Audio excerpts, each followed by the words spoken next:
Posterior pelvic tilt and kyphosis is one of the most commonly reported complaints when it comes to seating and results in the user sliding down or out of their wheelchair.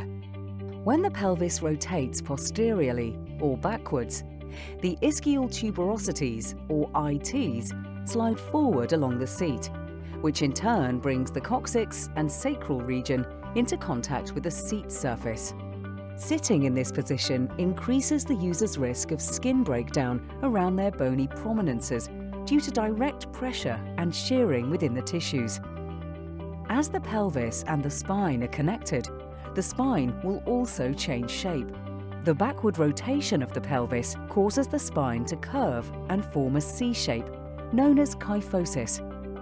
Kyphosis of the spine also affects the position of the neck and head, as it forces the user's chin closer to their chest, which in turn reduces their visual field.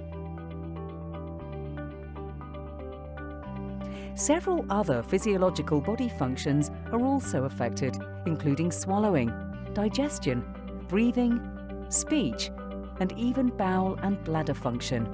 This is due to the trunk collapsing and compressing the body's internal organs.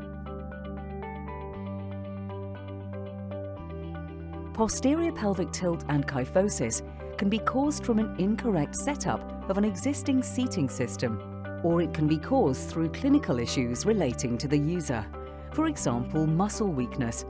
In some cases, it can be a combination of both.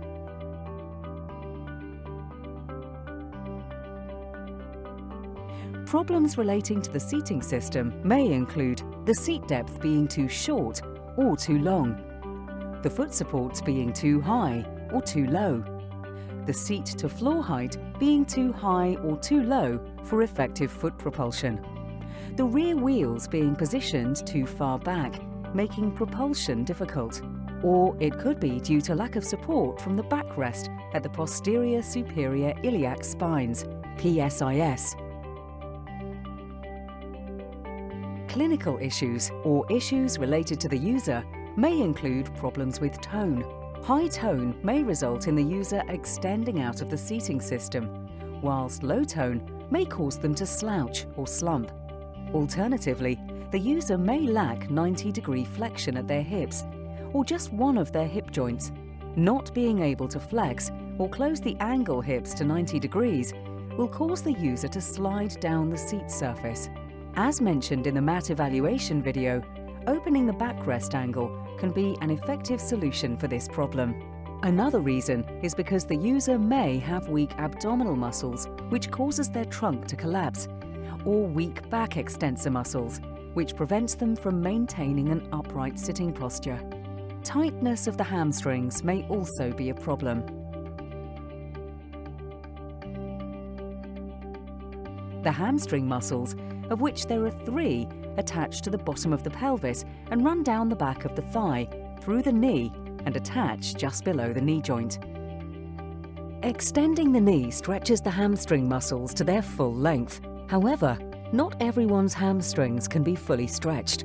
Maintaining an upright sitting posture in a wheelchair can then become challenging. The shortened hamstring muscles make sitting with the knee extended difficult, as when in extension, the hamstrings pull on the bottom of the pelvis, encouraging it to rotate backwards, which causes the person to slide.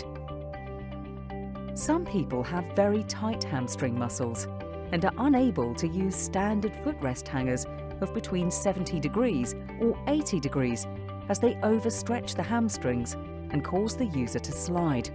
In these instances, a 90-degree hanger angle can be more effective.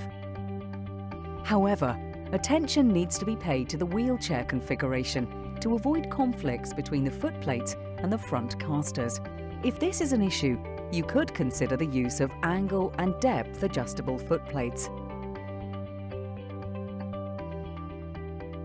To correct a flexible posterior pelvic tilt and kyphosis, always start with a contoured seat cushion. This is essential to stabilize the pelvis, extend the trunk, and achieve an upright seated posture. However, a contoured cushion alone cannot maintain an upright posture. This is only achieved when combining a cushion and a backrest which supports the rear of the pelvis at the PSIS. When fitting a replacement back support to the wheelchair, such as the Invacare Matrix range, fit the bottom of the back support so it is level with the user's PSIS. The PSIS are bony landmarks on the pelvis that can be used as control points to stop posterior rotation. When determining the height of the back support, it should be tall enough so it sits just above the apex of the kyphosis, the point at which the back is most curved. This, however, is only applicable to a flexible kyphosis, but will have no effect on a fixed kyphosis. If, after combining the seat cushion and back support, the user still tends to slide, the use of a secondary support, such as a pelvic belt, is recommended to control any further unwanted movement of the pelvis. For users who present with a posteriorly tilted pelvis, fitting a pelvic belt at the standard 45-degree angle across the hips will be ineffective. In this position, the belt creates forces across the front of the pelvis, where the anterior superior iliac spines, ASIS, are located, and will only cause the pelvis to tilt further backwards. Ideally, a pelvic belt should be fitted between 60 and 90 degrees. The best way to accommodate a fixed posterior pelvic tilt and kyphosis is to use a seating system that combines tilt and recline, otherwise known as tilt in space. Tilting uses gravity to improve the user's neck and head position, which increases their visual field.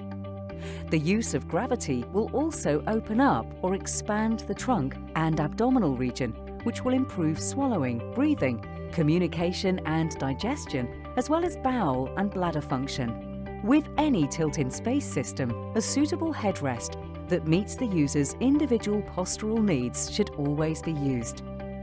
A secondary support can also be fitted as and when required. It will not correct the user's posture, but it will help to maintain an optimum seated position. For more information on how to correct or accommodate for other common postural presentations, please see our other videos.